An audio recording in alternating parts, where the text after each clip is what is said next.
Hey guys, all right, a couple of quick changes to the tool here. I'm gonna kind of highlight just a few things that we've been kind of trying to add for a while, and there were some challenges, but this seems to be working pretty well now. So let me go ahead and show you a couple things. The first thing I want to show you is the database view is now available for anyone who wants access to it.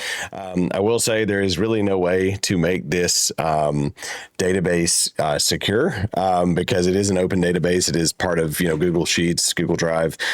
So I would just say if you don't want the responsibility of having access to this, don't ask for it because you can mess some things up by being in here and kind of changing some stuff. So, but I do want to show you a couple quick things that we've added to it, and just to let you know that the database view is available. So if you'd like to have this kind of view where you can see, you can, do you see some things through this? You can get everything from this out of the tool.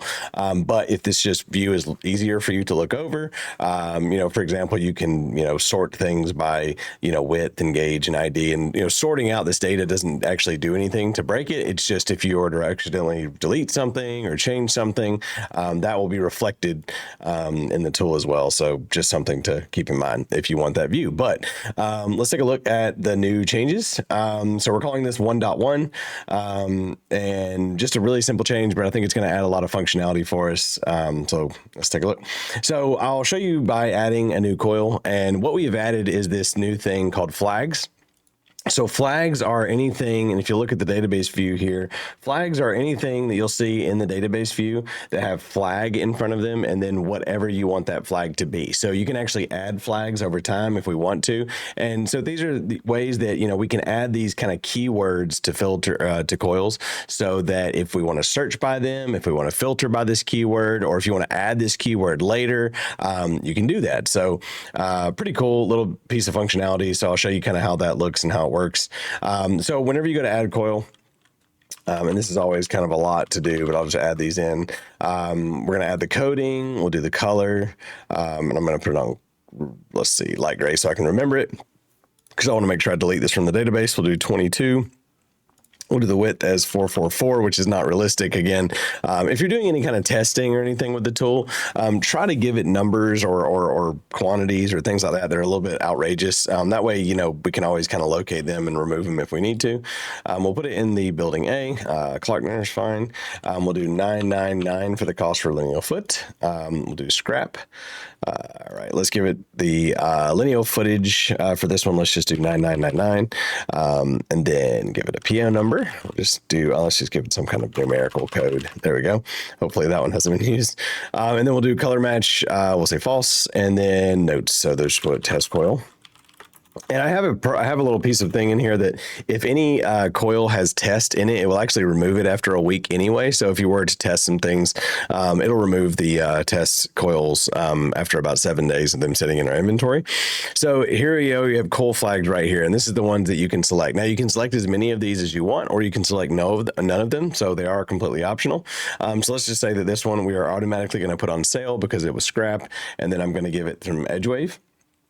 Or it has edge wave, so I'm going to put that on there, and then we'll hit submit, and it will add that coil just like it used to. It'll give you the confirmation that coil's been added, and then we can take a look at the database view and see that coil is right here, 401375. That's perfect. And if we go to the right, you'll see that it now has all of these triggers on or off, true or false. True for the ones that we chose, which were on sale and edge wave, and then false for the rest of them. Now, like I said, you can actually, come in here and sort this by these true values so that you can see all the coils that meet that criteria. Or you can also just go back here, and when we go to coil report, if you scroll down, you'll see that these have been added down to our coil filters here. So let's say we want to see all the coils that are on sale. You would just click that button right there and then run the report. And then it will find all of the coils that, importantly, it will find the coils that meet all of the criteria that is selected. So remember that this coil report form is a large or statement. So pretty much if any of these match any of the filters, you're going to get it. Okay. So you're not getting, it has to match the coil in order for you to see, what those are. So you're going to get everything that's on sale. So everything that's on sale would be this coil right here, which is the coil we just added. That's the only one that has that flag on it. And that is pretty much it. Now, the only other difference is now you'll have an update as well, where you can update these filters. You can turn these on and off depending on, so right now it's just set to default as that line.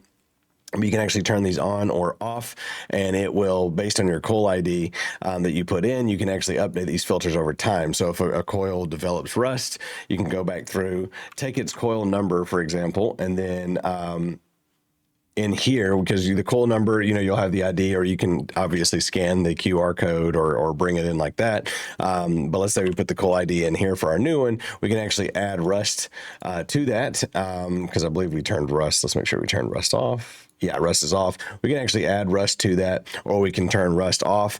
Keeping it the line will keep it whatever value it already has. So we still want it to be on sale, so I'll just select that one, which shouldn't change anything. It also should have edge wave. And then so that will, go ahead and update those tags as well. All right. So if you have any questions about this, if there's any tags that you'd like to go ahead and add, just let me know. Or like I said, it will work if you have the database view and you want to work with this. You can actually add this flag keyword before it and then add it throughout there, and you can add as many as you want. Just remember that kind of updates the UI for anyone. And also make sure that you are always using the newest link. I'll have attached a new deployment link for this tool. Any link that you use will work just like an old version of a software, but you may not get all the functionality. So it will still work if you're using an older link, but this functionality, the Coil flags functionality, is only available in the newest link that's attached to this email. All right. So if you have any questions, as always, or obviously any kind of suggested feedback or anything you want to see added, please just let me know and I'll add those, and I'll see you next time.